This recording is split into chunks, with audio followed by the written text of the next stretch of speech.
விரண்மிண்ட நாயனார் செங்குன்றூர் என்ற அழகிய ஊரில் வேளாளர் குடும்பத்தில் பிறந்தவர் விரண்மிண்ட நாயனார். அவர் சிவபெருமான் மீது கொண்ட பக்தியை விட சிவனடியார்கள் மீது கொண்ட பக்தியே அதிகம் என்று சொல்லலாம். திருநீர் பூசி சிவனை தினமும் வழிபடுவார். ஆனால் அவர் கடைபிடித்த ஒரு முக்கியமான நெறி இருந்தது. எந்த ஆலயத்திற்கு சென்றாலும் முதலில் அங்கு இருக்கும் சிவனடியார்களை வணங்குவார்.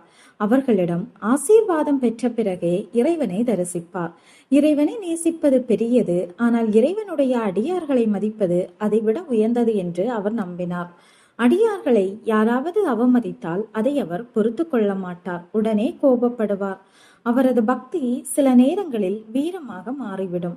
ஒரு நாள் விரண்மிண்ட நாயனார் திருவாரூருக்கு வந்தார். அங்கு தேவாசிரிய மண்டபத்தில் பல சிவபக்தர்கள் அமர்ந்திருந்தனர். அவர்களுடன் சேர்ந்து விரண்மிண்ட நாயனாரும் பக்தியுடன் இருந்தார்.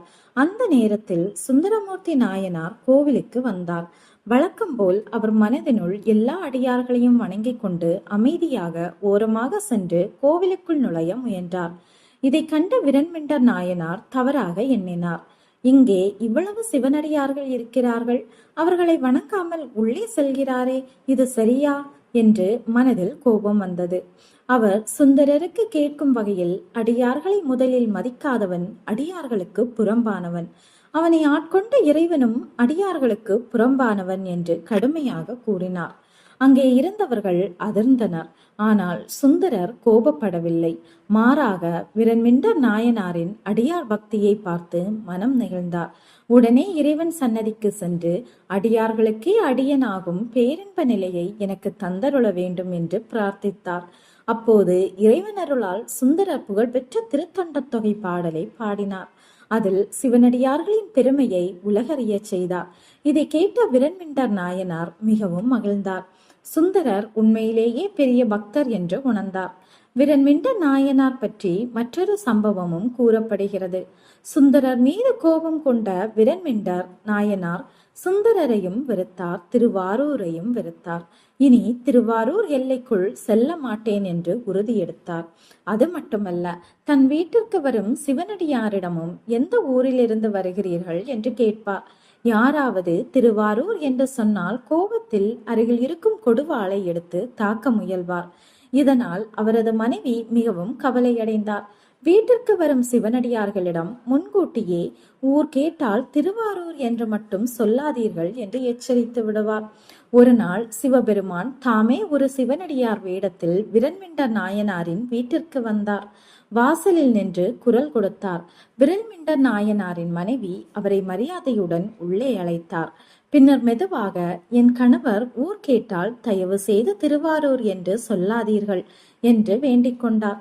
அப்போது அந்த அடியார் சிரித்து கொண்டு, எனக்கு பொய் சொல்ல தெரியாது, ஆனால் நீ ஒரு உதவி செய். அவர் எப்போதும் கொடுவாளை வலப்புறம் வைப்பார் அல்லவா, இன்று அதை இடப்புறம் வைத்துவிடு என்றார். அம்மையாரும் அப்படியே செய்தார். சிறிது நேரத்தில் விரண்மிண்ட நாயனார் வந்து அந்த அடியாருடன் அமர்ந்து உணவருந்த ஆரம்பித்தார். வழக்கம்போல் கேட்டார், சுவாமி, தங்கள் சொந்த ஊர் எது?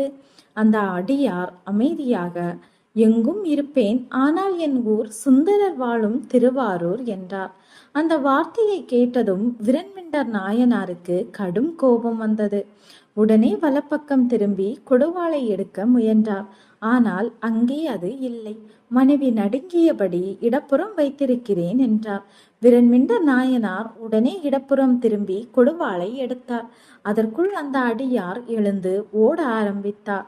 விரண்மிண்ட நாயனாரும் அவரை பின்தொடர்ந்து ஓடினார். இருவரும் ஓடிக்கொண்டே திருவாரூர் எல்லையை அடைந்தனர். அடியார் ஊருக்குள் நுழைந்தார். கோபத்தில் இருந்த விரண்மிண்ட நாயனாரும் யோசிக்காமல் அவரை பின்தொடர்ந்து திருவாரூருக்குள் நுழைந்து விட்டார். சில அடிகள் ஓடிய பின் அவர் நின்றார். அப்போது அந்த அடியார் திரும்பி பார்த்து சிரித்தபடி கேட்டார், விரண்மிண்ட நாயனாரே, நீர் திருவாரூர் எல்லையை தாண்டி வந்து விட்டீரே.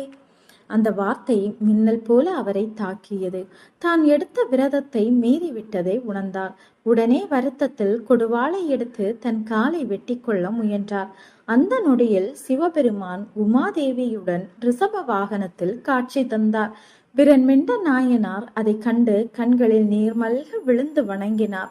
அடியார்கள் மீது அளவில்லாத அன்பு கொண்ட விரண்மிண்ட நாயனார் இறுதியில் சிவபெருமானின் திருவருளை பெற்று சிவகணங்களில் தலைவராக உயர்ந்தார். ஓகே ஃப்ரெண்ட்ஸ், இந்த கதை உங்களுக்கு பிடிச்சிருக்குன்னு நம்புறேன். பிடிச்சிருந்தா லைக் பண்ணுங்க, சேனலை சப்ஸ்கிரைப் பண்ணுங்க, உங்க ஃப்ரெண்ட்ஸுக்கும் ஷேர் பண்ணுங்க.